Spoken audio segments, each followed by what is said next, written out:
Hello guys, I am here at GenCon 2016 at the Game Salute booth with Michael, and we are going to take a look at Black Orchestra, a very interesting concept that takes place during a very dark time in history. So tell me about it, Michael. Cool, so this is essentially a co-op game based around an actual historical event. The Black Orchestra was a group who came together secretly to try and assassinate Hitler.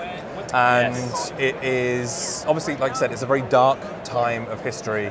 But Philip DeBarry, the designer of the game, who we worked with on several things, he came to us with this concept a few years ago and said, I've made this game and I'd really like you guys to take a look at it, see what you think about it. Yeah. So we played it, and the original version of the game was very different to this. There was an awful lot of dice rolling going on, but there was something there. There was that spark that we always love to find in a game. And you take that spark and you nurture it, and eventually it grows into this gorgeous and beautiful thing. Yeah. And Black Orchestra was born of that. So yeah, we now have what I personally think is one of the finest co-op games out there. It's absolutely excellent, beautifully put together, mechanically spectacular. And I don't say this lightly. I mean, yes, I know I work for the company, but I'm not just being a company man here. This game is incredible, and I can't wait to get it into the hands of so many people later this year. Well, you've got me sold. Tell me how it works. All right, so as I said, it's a co-op game. Every person who plays will get a character which is taken actually from history. So literally everything in the game is historically accurate. We have people who were members of the Black Orchestra themselves. Events that take place throughout the game, everything is historically, down to details, accurate. Wow. So you could be the head of the Abwehr, you could be chief of the General Army Office, that kind of thing. Politicians, businessmen, people who were actively looking to save Germany essentially from itself. And you play over the course, essentially from sort of like 1938 onwards. Okay. And you play over a series of rounds. There are 7 rounds in the game, and you're looking to essentially get rid of Hitler and his colleagues as quickly as possible. You take these characters, and initially everybody is sort of a little worried, I suppose. You know, it was a very, very dark time. It was a lot of things that were happening we see now in America today. Yeah. You see a lot of parallels almost, you know, this sort of a rise of a demagogue just sort of like trying to take over and putting blame and putting hate on people left, right and center. But you want to stop that. So you and your colleagues will be moving around this beautiful and gorgeous board. Yeah, look at that. Traveling around here. Everybody has a pawn which will be moved around the board representing their characters. And you'll play through, as the time goes on, 7 different decks of cards that will go through there. Okay. So these correspond to the turns? These correspond to the turns. So these represent different events that go on during the game. They're lined up here at the top, and they either have positive effects on you, negative effects on you. It's your sort of standard Euro game co-op kind of fare. Okay. What you're looking to do, as I said, is destroy Hitler and his colleagues. And you do that by collecting certain elements that are hidden in certain areas around the board. So we have little tokens which are hidden inside the box, but they're all face down. You visit new locations, you flip the tokens, and you can collect them up. Everybody has conspiratorial plans that they can then attempt to trigger by collecting those items. So you can meet people, give them certain items. So you might have some explosives, I have a radio, you might need both of those to trigger your conspiracy. I hand it over to you, and then you can go and try and get in the right place and wipe people out. Nice. Doing that though casts suspicion upon you, and people start thinking, you know, what is that guy doing? He seems to be being very suspicious, blah, blah, blah. Yeah. And so it's in the place that's blowing up. Yeah, why is he always in the wrong place at the wrong time? So suspicion grows, and you will be looking to essentially evade the Gestapo, who of course are all hunting you because they know what's going on. And as you get more and more suspicious, you're going to have to roll these special custom dice, and anytime the eagles roll, that counts against your it counts against your suspicion. Military support increases, so every time this descent track, anytime you roll dice and these things appear, the targets appear, descent increases, and this goes up. This is the amount of military support. As that increases, you need to roll more and more of these to make plots succeed. Earlier in the game, it's easier for plots to happen because there's less support for Hitler. as the game continues and the war continues, it gets more and more difficult. Plots are harder to pull off, especially as suspicion increases, more and more people are moving around the board. It's harder to get to places because the board opens up as the game continues. So you only start off in year 1 with these orange spaces, and then it unlocks and more spaces come out, and you can go into everything it unlocks as the game progresses. Wow.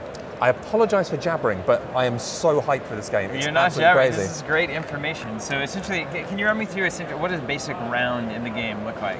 Okay, so you have a certain amount of turns, and what you can do, you can actually gamble those turns should you wish. So you get 3 actions. If you want, you can take the dice, and you roll them. And if I roll them like that, I now have 4 actions, which is great.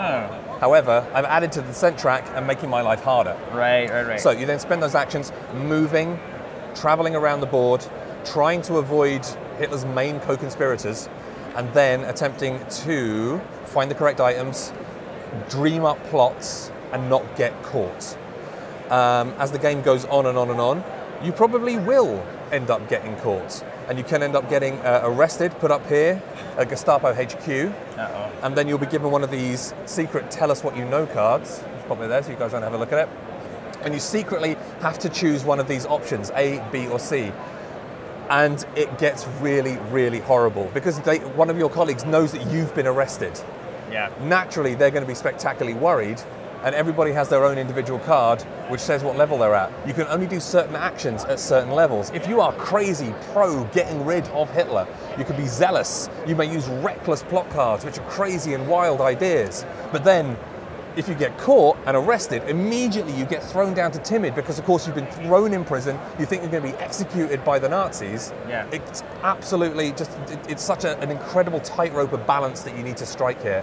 And yeah, it's a wonderful and beautiful and incredibly elegant game. Elegance is a word that's often said in gaming, but this it feels like a well-oiled machine. And Certainly. It shows, because I hope it shows rather, simply because we've been working on it for like well over 2 years.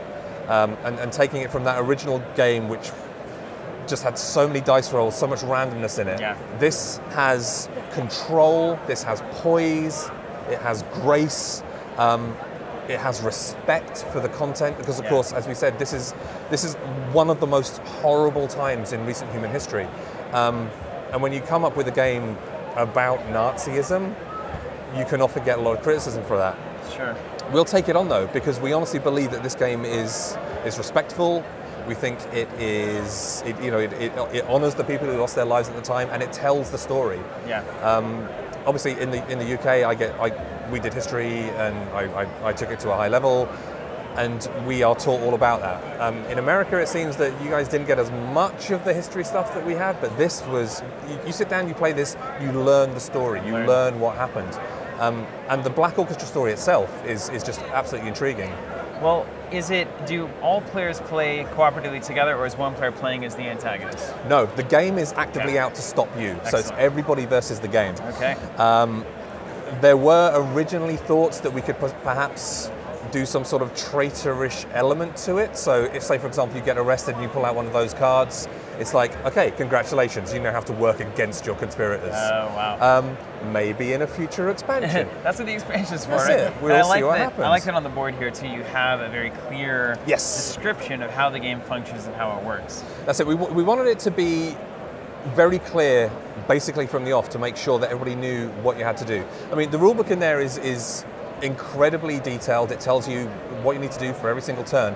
But once you've read through it once, you do not need it again, because everything is outlined here with the standard player turn. If you've been arrested, you flip over to here. And then if you actually want to trigger one of your plots, one of your conspiratorial actions, all the information you need is there. And Beautiful. You will never need that rulebook again. Set it fire, burn it, no needed. Well, Michael, what's your favorite thing about this game? If you had to choose one. If I had to choose one, okay, I was going to flip a coin between the two of them. I was either going to say, like, the history aspect, like the way the story is told, the way it unfurls, I would probably go for that. But no, I'm going to be cheeky and I'm going to do two. So the way that, like I said, the way the story unfolds is beautifully done. But what I really like in this is, with many cooperative games, you find this whole alpha player thing, and it's an issue. Somebody takes control, and that's it. You're essentially one person playing an entire thing. This, everybody has value. There's no such thing as an alpha player in Black Orchestra. Everybody has the ability to make something happen. Everybody is important. And as you do progress, the game gets tougher and tougher and tougher, but you find yourself sort of like hardening up and bonding together as a group, which I've not had in a co-op game before. And I really hope that when folks actually do get to play this later in the year, that they experience that for themselves, because it's gorgeous. Not only from a looking at it and playing the game standpoint, but just that feeling of coming together as a group, and the despair you feel when you lose, because you will lose a lot. But when you do manage to pull off a victory, when everything comes together, it's just incredibly satisfying. Great. Well, thank you so much, Michael. No worries, man. Not a problem. Thank you very much indeed. This is Black Orchestra from Game Salute. We're here at GenCon 2016. We've got more coming. Check this one out. It seems super interesting. Stay tuned.